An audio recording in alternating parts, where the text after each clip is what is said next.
আসসালামু আলাইকুম। আজকে আপনাদের জন্য শীতের গরম গরম ভাপা পিঠার রেসিপি নিয়ে এসেছি। আপনারা ভাপা পিঠা এভাবে বানিয়ে খেতে পারেন। আমি এখানে ফাইজানের চিনি গুঁড়া পোলাও চাল বা চিনি গুঁড়া চাল যেটাই বলেন সেটা নিয়েছি।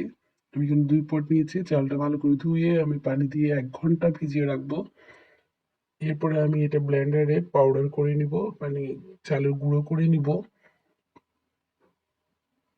দেখছেন আমি চালের গুঁড়ো করে নিয়েছি। এখানে আমি সামান্য একটু লবণ ছিটিয়ে দিয়ে হালকা একটু পানি দিয়ে তারপর এটাকে আমি আবার ছাঁকনি দিয়ে বা চালেনি দিয়ে এটাকে আমি চেলে নিব।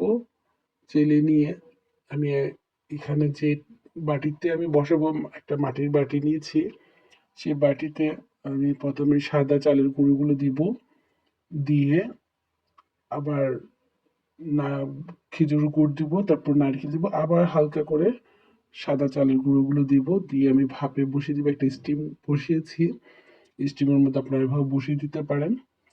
আর চালের গুঁড়ো যদি পোলাও চালের হয় বা চিনি গুঁড়ো চালের হয় তাহলে খেতে সুন্দর একটা স্মেল বের হয়। আপনারা নর্মালি চাল দিয়েও ভাপা পিঠা বানাতে পারেন, তবে আমার মতে পোলাও চাল দিয়ে বা চিনি গুঁড়ো চাল দিয়ে করে খেলে স্মেলটা বেশি ভালো লাগে। শীতে সবাই কম বেশি সবার ঘরে ভাপা পিঠাটা চলে। আপনারা খেয়ে দেখতে পারেন ভাপা পিঠাটা, আলহামদুলিল্লাহ ভালো হবে। আর ভাপা পিঠা পারে না এমন খুব কম মানুষই আছে।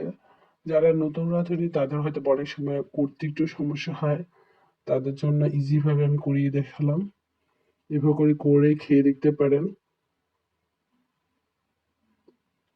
চুলা অথবা রাইস কুকারে আপনার এভাবে বসাতে পারেন। আমি রাইস কুকারের যে স্টিমের যে বাটিটা সেটা আমি এখানে চুলায় বসিয়ে দিলাম। সেম স্টাইল আপনারা রাইস কুকারে বসাতে পারেন।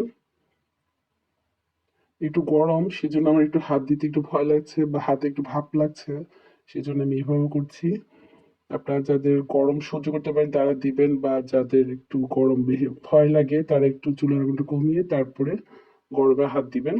নাহলে হাতে অনেক সময় গরম ভাবটা লাগে, হাতে একটু পুড়া পুড়া ভাব লাগে। যাই হোক, এভাবে করে আপনারা পরিবেশন করতে পারেন। আমার অনেকগুলো হয়েছে 2 পটে। তো আমার ঘরে সেদিন আমি বানালাম আর সবাই খেয়ে ফেলছে। সেজন্য অনেকগুলো ভিডিও আমি সুন্দর মতো দিতে পারিনি। যাই হোক, আপনারা যত বাকি যেগুলো ছিল সেগুলোর আমি আপনাদেরকে ভিডিও দিচ্ছি। বাকি আর এখানে 8 পিস ছিল, বাকিগুলো খাওয়া হয়ে গেছে, আরো 8 পিস। এভাবে করে আপনারা পরিবেশন করতে পারেন, বা শীতে উথিতে পেন বা যে কোনো জিনিস আপনারা এই ধরনের জিনিসগুলো করতে পারেন।